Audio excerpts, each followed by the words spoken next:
गए, उनके दोस्त यार खा गए। उनके मतलब मैं नाम नहीं लूंगा, नहीं आप जान जाएंगे कि मैं मोदी जी की बात कर रहा हूं। कि लेके सब उधार खा गए,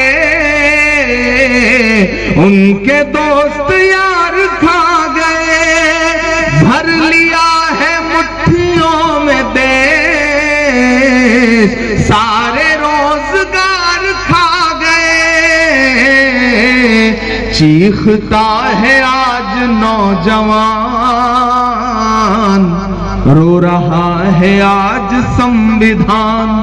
लोकतंत्र है लहूलुहान,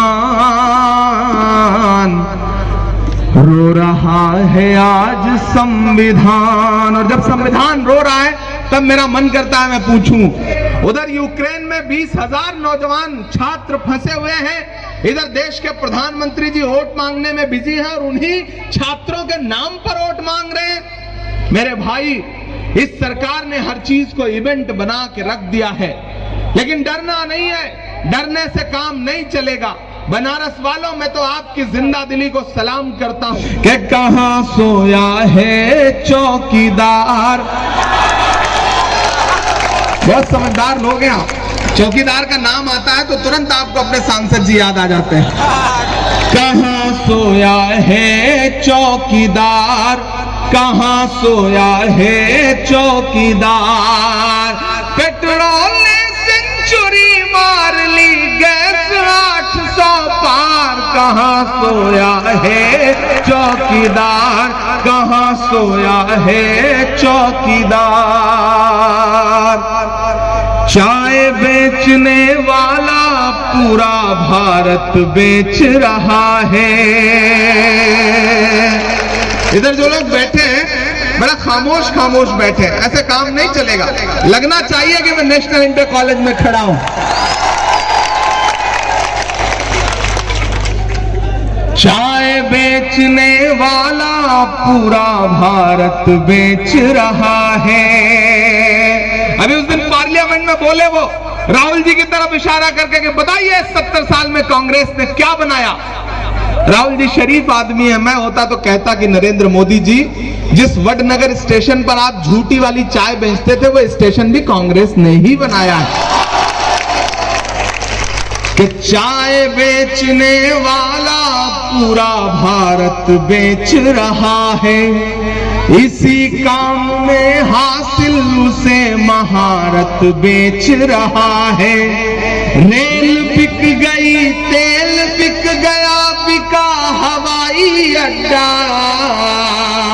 रेल बिक गई, तेल बिक गया, बिका हवाई अड्डा। सब कुछ बिकता देख के खुश हैं अपने जेपी नड्डा। जनता महंगाई की मारी करती हाहाकार। कहां सोया है चौकीदार, कहां सोया है चौकीदार। पेट्रोल ने सेंचुरी मार ली, गैस 800 पार। कहां सोया है चौकीदार। बनारस वालों, महान बादशाह सिकंदर ने यूनान फतेह किया। यूनान फतेह करने के बाद जीत का जश्न मनाने के लिए शहर की सड़कों पर निकला तो उसने देखा कि सारा शहर तो जश्न मना रहा है, लेकिन एक फकीर पेड़ के नीचे सो रहा है चादर ओढ़ के। सिकंदर को गुस्सा आया, सिकंदर अपने घोड़े से उतरा और फकीर के पास जाके उसे जोर की एक लात मारी और लात मार के फकीर से कहा, क्यों रे फकीर, मैंने शहर फतेह कर लिया है, लोग जश्न मना रहे हैं और तू सो रहा है। फकीर ने उन्नीदी आंखों से सिकंदर की तरफ देखा और देख करके कहा कि शहर फतेह करना बादशाह का काम है, लेकिन लात मारना गधे का काम है। क्या खुदा की कायनात में इंसानों की इतनी कमी हो गई है जो उसने बादशाहत एक गधे के हाथ में सौंप दी है जो लात मारता है? मेरे भाई मुझे बताओ, नोटबंदी की लात पड़ी आपको या नहीं पड़ी? यहां तमाम बुनकर साथी बैठे हैं, जीएसटी लगा करके, गब्बर सिंह टैक्स लगा करके आपके कारोबार को बर्बाद किया गया या नहीं किया गया? जीएसटी की लात मारी गई आपको या नहीं मारी गई? महंगाई ने नौजवानों से लेकर के बुजुर्गों से लेकर के माओ बहनों तक का जीना दूभर कर दिया है। सब्जियां महंगी हो गई, अनाज महंगे हो गए। बीच में तो टमाटर इतना महंगा हो गया था कि लग रहा था किडनी बेच के खाना पड़ेगा टमाटर। लेकिन सरकार के कानों पर जू नहीं रेंग रही है। उधर यूक्रेन में 20,000 नौजवान छात्र फंसे हुए हैं। इधर देश के प्रधानमंत्री जी वोट मांगने में बिजी हैं और उन्हीं छात्रों के नाम पर वोट मांग रहे हैं। मेरे भाई, इस सरकार ने हर चीज को इवेंट बना के रख दिया है, लेकिन डरना नहीं है। डरने से काम नहीं चलेगा।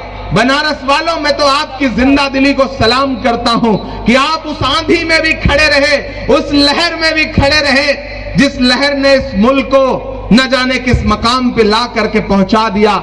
इसलिए मैं आपसे अलग ऐलान कह रहा हूं कि जो डराने आए, तमाम कांग्रेस के सिपाहियों से मैं कहना चाहता हूं, जो डराने आए उससे कह देना कि मत समझना डराने से डर जाएंगे। बनारस वालों, आज सुन के मुझे बता दो कि हाँ, आप में वो ही जिंदा दिली है जिसके लिए आप जाने और पहचाने जाते हैं, जिस तेवर के लिए आप जाने जाते हैं। मैं शुरू करता हूं। एडवांस पेमेंट मत दीजिए, पढ़ने के बाद। मत समझना डराने से डर जाएंगे।